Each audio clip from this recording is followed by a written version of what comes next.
Before the first animal enters, the room is already trying to injure you. Broken stone, wet footing, low hooks, and nowhere to step back. Then comes the smaller danger, the one that may follow you home. A shallow knife cut can become far more serious when everything around it is contaminated. This is Aldgate, London, 1876. Your challenge is simple to explain and difficult to survive. Finish one full shift in a private Victorian slaughterhouse. A city report that year counted 27 slaughterhouses inside the city of London. 24 stood clustered around Aldgate, many directly behind retail shops. In 6 of those premises, cattle had no rear entrance. They were driven across the pavement and straight through the butcher shop before reaching the killing room. One documented shop and slaughterhouse was only 9 feet wide. When dressed carcasses hung inside, workers sometimes had to turn sideways just to pass. There is no mechanical refrigeration here. In warm weather, fresh meat spoils quickly, so animals are kept alive nearby until the butcher needs them.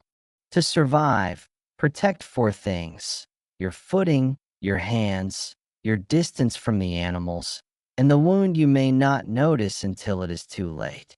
Your day begins before sunrise, when drovers bring cattle through streets built for people, carts, and shops, not for frightened animals weighing several times more than you. The first mistake is standing in front of the lead animal. If it surges, the doorway becomes a funnel and your body becomes the obstruction. You guide from the side, never between the animal and the wall. The rule is modern in language, but the physics were just as unforgiving in 1876. The shop door closes behind the animal. The street noise disappears. Ahead is a darker room of brick, timber, iron, and wet stone. A waiting animal can hear hooves, chains, voices, and movement through the partition. It does not need to understand the room to become difficult to control. There is no safe distance in a room this small.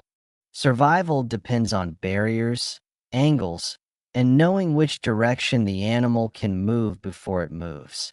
Now look down. The report described floors that were loose, broken, and uneven, surfaces that could not be cleaned properly and punished every rushed step. Above the floor are the tools: knives, steel, rope, hooks, chain, and a poleaxe. None is dangerous only when held. Every tool shapes the space around it. The master butcher does not need to threaten you. The schedule does it for him. Animals must be processed, meat moved, the floor cleared, and the shop supplied. Your first real decision is where to stand. One pace closer saves seconds. One pace farther away may save your ribs. By mid-morning, the room changes.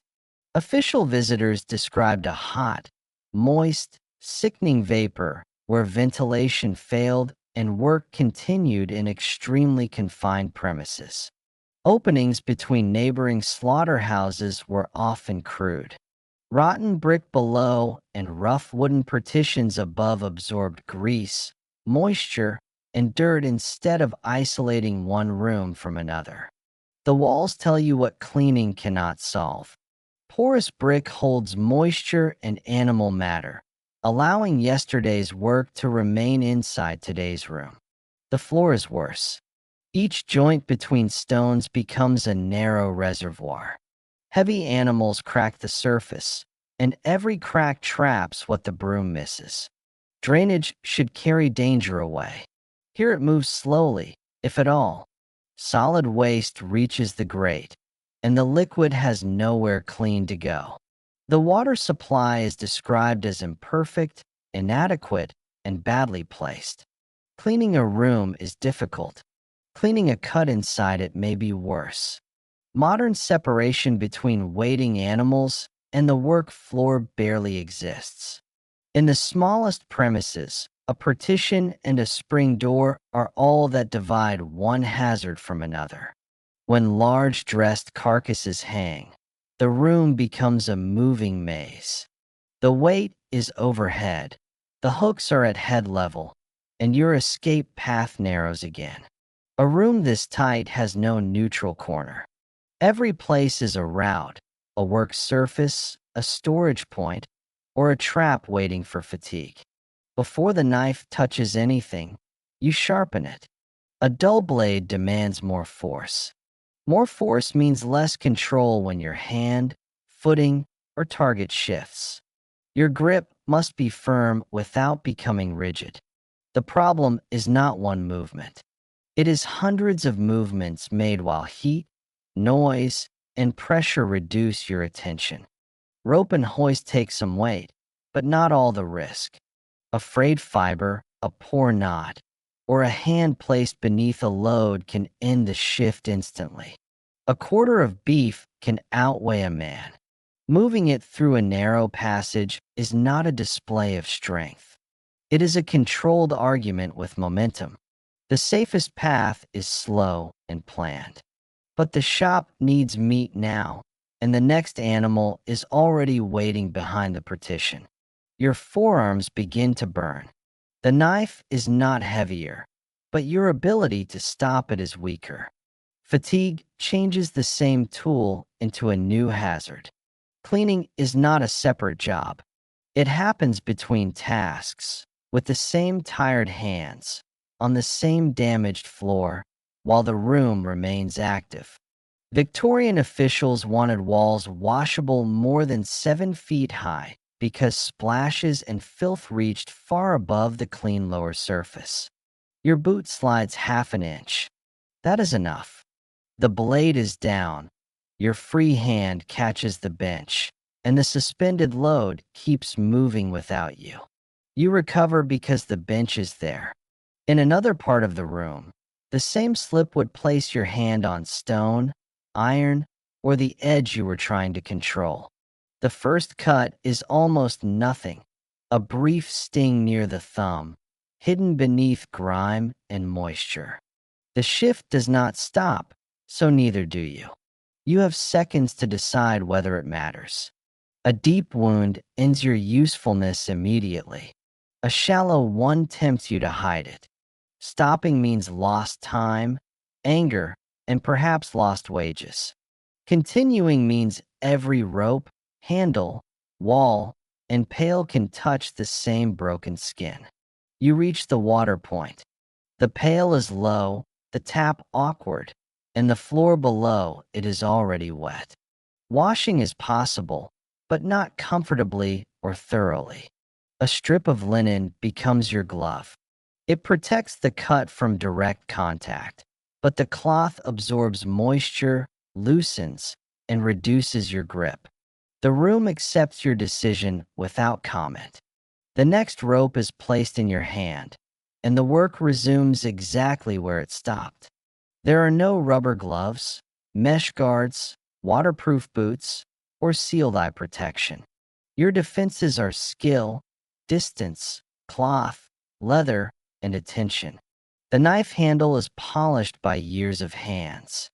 Smooth wood feels familiar, but when moisture reaches it, familiarity offers no friction. Minutes become hours through repetition. Grip, pull, lift, turn, wash, sharpen, carry. Survival becomes less about courage and more about not skipping one careful step. The bandage begins to darken with water and dirt. Your thumb throbs, but the greater warning is subtler. You are changing how you hold every tool. Compensation spreads fatigue. The injured hand protects itself. The other arm works harder, your shoulders tighten, and your reaction time begins to lengthen. A hook swings where your head was a moment earlier. Nothing hits you. That is what a near miss looks like. No injury. Only information you must use immediately. The room also receives animals that may be injured, unsound, or diseased. The proposed 1876 rules required the occupier to report diseased cattle to the medical officer. But a reporting rule is not the same as systematic inspection. In dispersed private premises, oversight can be delayed, avoided, or reduced to one hurried judgment. A worker cannot identify every infection by sight. The practical rule is simpler. Treat animal tissue, fluid, tools, and broken skin as possible routes of exposure. Modern evidence confirms that some animal diseases can enter through cuts, eyes, or close contact with infected tissues. Victorian workers had little protection against those routes. Victorian officials often blamed foul air itself. They were partly working within miasma theory, the belief that offensive smells could directly generate epidemic disease. A terrible smell is not proof that the smell itself carries typhoid or cholera, but it can reveal decomposition, failed drainage, and conditions that make contamination harder to control.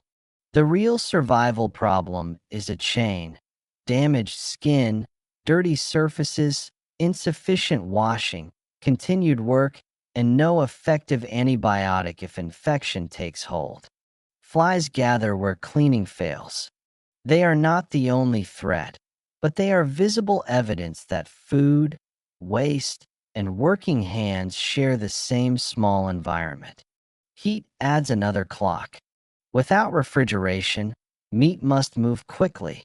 In summer, the pressure to finish can rise precisely when the room is hardest to work in. That is why the animal waiting behind the wall is also a form of storage. Keeping meat alive delays spoilage, but keeps a powerful, unpredictable body inside the workplace. Late in the shift, strength is no longer the question. Precision is.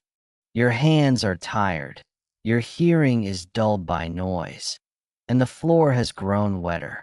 Officials also believed butchers suffered from repeated temperature changes. Even without a cold room, moving between damp interiors, open streets, and hot work strains the body. The last delivery must pass through the same narrow shop used by customers. You turn sideways again, protecting the load, your hand, and anyone standing near the doorway. Outside, a customer sees fresh meat on a hook. The worker behind it remains invisible, along with the broken floor, the blocked drain, and the wet bandage. Your cloth wrap is wet and loose. Retie it now and lose time, or leave it and risk the final tasks with less grip than before. The master finally notices. He does not know whether the cut is harmless. Neither do you. What he can see is that your grip has changed. You have two survival problems now. One is physical, avoid another injury. The other is economic. Leave early and risk the pay your household expects. The wrong choice is pretending nothing changed. The safer choice is to change the task. No knife, no load overhead, no position beside the animal. The final animal enters. You stay behind the post, keep the rope clear of your injured hand, and refuse the faster position beside the hinge. The gate closes. For the first time all day, the room becomes still. You have survived the crush, the hooks, the weight, and the blade. But leaving the room is not the same as surviving the shift. The cut leaves with you, carrying whatever reached the skin before you washed and wrapped it. At home, clean boiled water, fresh cloth, and rest are your best available defenses. There is no antibiotic waiting if redness, fever, or spreading pain begins. Victorian reformers proposed smoother floors, better drains, adequate water, washable walls, stronger separation, and reporting of diseased animals because the room itself needed redesign. Yet London's private slaughterhouses persisted for decades. The system protected craft, property, and local supply long after reformers argued that the work should move elsewhere. So could you survive one Victorian slaughterhouse shift? Maybe. But the true test begins when speed, wages, fatigue, and one small cut all demand a different decision.